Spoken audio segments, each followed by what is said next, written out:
We now move on to the next talk in this series on mental health impact of violence against women. In this session, we are going to talk about suicide and self-harm in greater detail. This is a very important concern and also requires all of us to be very sensitive about it and also handle it very carefully. So we'll look at suicide and self-harm now. What is self-harm? Self-harm is an injury that you inflict upon yourself, and this could include cutting, burning, and this is described as a way of expressing very deep distress that the woman feels, and doing so, such as cutting and burning, is a way of regaining some control over it. And suicide is the process of deliberately, purposefully ending one's life. So when we look at assessment of suicide, various parameters becomes very important to examine. And these parameters are lethality. We'll talk about it in greater detail later. Ambivalence that the woman feels about whether to attempt or not to. Protective factors, intentionality, and so on. So the first aspect, how do we assess intentionality? Now, intentionality is to what extent does the woman still have a wish to live? And to what extent does she desire to end her life? What could be some of the reasons for living, which could be used to counter her desire to end her life? And what are her reasons for, why she would like to end her life? What is her desire to make an active suicide attempt? How badly does she desire to do so? Now, when we look at lethality with regard to, let's say, a specific attempt that the woman has made, following which she's come to you, for help, you will be interested in examining what that specific self-harm attempt was. Did she plan a lot to end her life? Did she think about it? Did she plan very actively for days, for months, and so on? The availability and opportunity for contemplated attempt. Did she look for an opportunity? Around this time of the day, nobody is at home and so on, and that would be a good time for me to attempt. A sense of capability and capacity to carry out attempt also need to be assessed. Does she think she can do it? What is the expectancy or anticipation of an actual attempt? Did she prepare for it? And how did she prepare for it? Did she read about possible ways that people typically do to attempt suicide? Was there a note that she had kept ready before she attempted suicide? Was there any deception or concealment of contemplated suicide? Sometimes women may tell family members that she's also not going to be at home. She has some commitment outside, so she's not going to be at home for half a day. And the family members think that there was nobody at home, but she stays back at home. She misses out on her other commitments just to be able to pursue this attempt at harming herself. What is suicide ambivalence? A lot of women who attempt suicide go through a lot of mixed emotions about it, mixed feelings about it. They are confused about it, whether to end their life or is life worth living, and so on. They have a number of thoughts on their mind. It becomes like a seesaw battle. There are good days and bad days. On bad days, these thoughts overwhelm them. On good days, they feel a little hopeful and confident that in fact they can continue living. There is also an urge to get away from the pain of living yet there is something that is holding them back, something that is telling them that they need to go on. Many women do not really want to die, and sometimes it just means that they are quite unhappy with the current circumstances of their life, and maybe if they received enough support from their close family members, they may not even think about this as an option. Now, protective factors also become very important, because typically when we are stressed, when we are desperate, we turn to family members, we turn to friends, we turn to whoever in our environment can really help us at that point in time. So a support system becomes very important. What also becomes important is one's own capacity to solve problems that they have currently, their ability to cope with certain stressful life events and demands and pressures that they have at this point in time, their own ability to adapt to a certain change.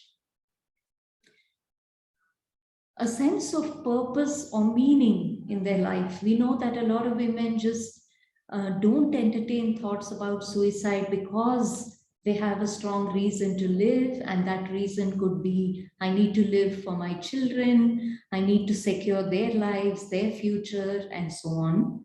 And sometimes it could also be cultural, religious, or personal beliefs that they hold that discourages them from attempting suicide.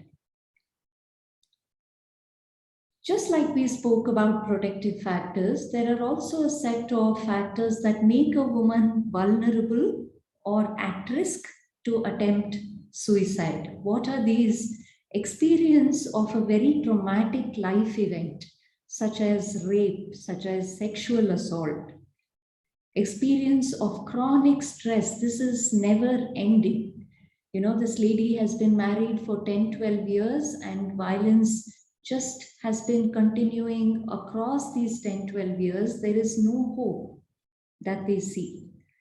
The lady is suffering from a mental disorder, and depression makes it that much harder when there is violence also to be able to cope with her current set of circumstances. Sometimes women also have a past history of suicide attempt, which makes them think about this as an option much more compared to somebody for whom this is the first time that they're thinking about it. Lack of supportive family members, lack of supportive friends, lack of being in a supportive community also puts women at greater risk to harm themselves. What could be some of the warning signs of suicide? Talking about the desire to die or kill oneself. So sometimes when family members are asked about it, they recall and tell you that yes, she had hinted something like this. Women look for a way to kill oneself, such as searching online, storing pills or pesticides, which later comes to the fore, talking about feeling of hopelessness or having no reason to live, feeling trapped, feeling like a burden. So again, when you talk to the lady's close aides, associates, family members, they tell you that she was not herself these last few days. She was very distressed. She looked visibly sad and so on. Sometimes we are also able to pick up signs of anxiety, agitation, reckless behavior. Now, she otherwise would not do something so reckless, but on this occasion, she just left the child at home all by himself or herself, and she did not bother. She would not do this before. You know, there is something really amiss. Sleeping for too little or too much time, which could be an indication of depression. Withdrawn behavior or becoming very isolated, not wanting to interact with close family members and friends, showing rage, showing irritability, talking about seeking revenge, and having extreme mood swings. Now, what we need to understand is, as a culture, as a society, we also hold on to a lot of myths about self-harm and suicide, and we need to really address these myths and replace these myths with certain facts about suicide. So let's look at the first myth. Suicide attempt or thought is a sign of weakness. Now that's not true. It is actually a cry for help. Now, a lot of people believe that once someone is suicidal, he or she will always remain suicidal. Now, again, that's not true. Suicidality is not permanent. Heightened suicide risk is often brief lasting, they are temporary, and sometimes they are specific to a certain situation or a circumstance. People believe that a survivor of suicide never makes further attempts. We already spoke about people having a past or a previous attempt being a risk factor for the next attempt. And so we need to be very careful about people who present with a past or previous history of death wishes, suicidality, and an attempt. Talking about suicide will encourage people to die by suicide. Talking about suicide is often an opportunity for communication. They want people to talk them out of it too. They want people to listen to them and reassure them. They want people to help them problem solve. So it's not always that talking about it means that they're going to do it. It's important to ask people about their suicidal thoughts. It helps us to identify people who may be at risk. It helps us to provide them with some help. And it's also true that people who talk about it are often looking for help. Another myth is only people with mental illness are suicidal. Now, that's not true. 1 in 5 people have thought about suicide at some point in their life. Not all people who die by suicide have mental health difficulties. However, many people who kill themselves do suffer with their mental health, typically to a serious degree. They could have severe depression, for instance. Sometimes they could also have psychosis, which is a severe mental illness, and so on. Suicide is genetic or hereditary and runs in families. Although persons with family history of suicide or attempted suicide are biologically or genetically more vulnerable, not all persons who attempt need to have a family history. Individuals with a specific personality attempt die by suicide. Now, the fact is, anyone can have thoughts of suicide. They can act upon it irrespective of their personality style.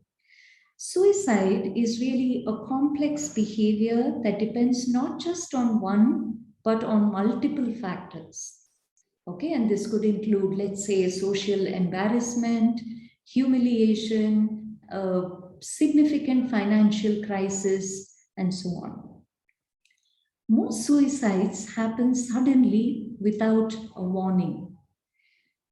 Actually, if we look at it, majority of suicides are preceded by a prominent warning sign for days, weeks, and sometimes even months.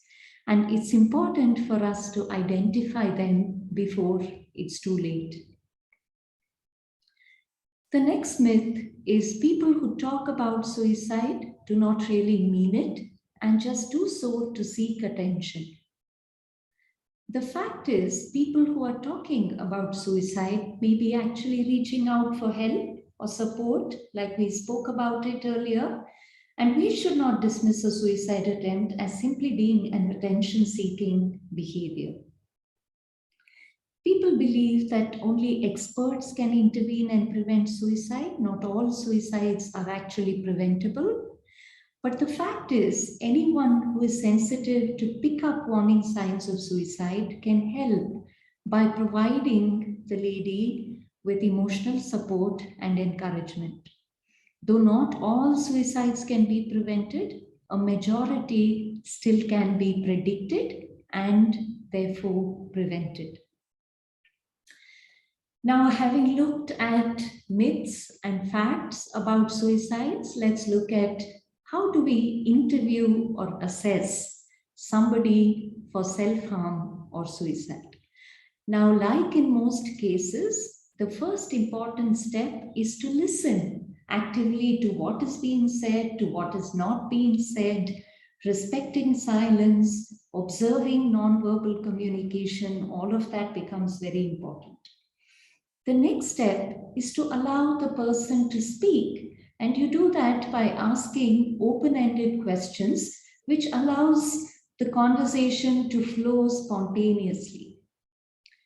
The third important step is for the counselor to validate, to show empathy, to say that it is okay that you feel very distressed right now, that you're having a lot of negative thoughts. I understand. And it's important for the counselor to be non-judgmental. Sometimes it becomes necessary to ask further questions so that the counselor is able to understand details about the symptoms, their impact on functioning, the client's needs, expectations, and so on. So it provides an opportunity for the counselor to clarify by asking specific further questions. The next step is for the counselor to rephrase or summarize so that the client also gets to understand that the counselor has the right idea about the client's problems. It helps in validation. It helps in rapport establishment. It also makes the client feel understood by the counselor. The last important aspect is about providing feedback, discussing with the client explicitly about your findings of this interview and assessment, and provide direction by suggesting to your client, what do you think she should do about this? Can you refer her? Can you help her? Can you provide a little bit of education? And so on. So very important for the counselor to do the right things when you're doing an assessment of an important concern such as suicide.